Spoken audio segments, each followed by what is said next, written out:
अरे ओढ़नी ओढ़नी, अरे ओढ़नी ओढ़नी। अरे अरे कहाँ से आवतारू हो? हई दागी कैसन बा? अरे अरे धर सरे धर धर धर।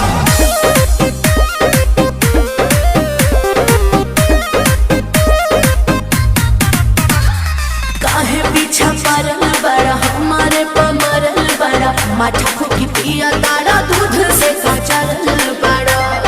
क्या हो? ऐसा नहीं है तो के कर जगवलू हा भगिया गोरी,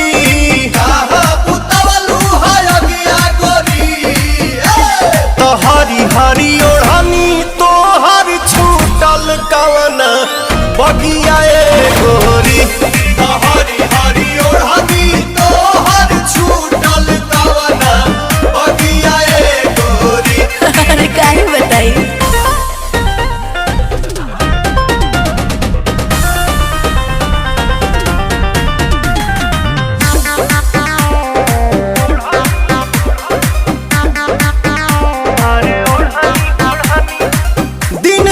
कौन न देखलू कैलेंडर, कैलू बगानी में जवानी सरेंडर। खेले ता टेंडर हो पी के ब्लेंडर। ऐसे तू ना मनवा बात भीतर के का जनवा।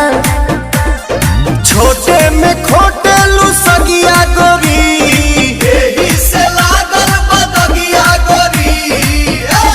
तो हरी हरी ओढ़नी तो हर छूटल कमना बगिया ए गोरी। अच्छा हरी ओढ़नी तो हर छूटल कमना बगिया ए गोरी।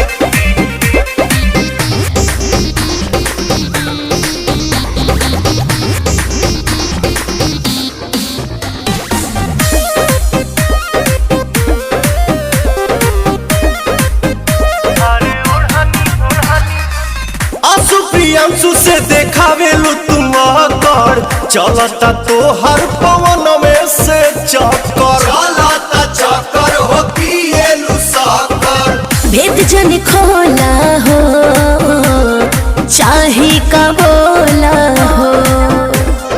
तुअरे के बुझलू पलंगिया गोरी, काटेल टाइल अलंगिया गोरी।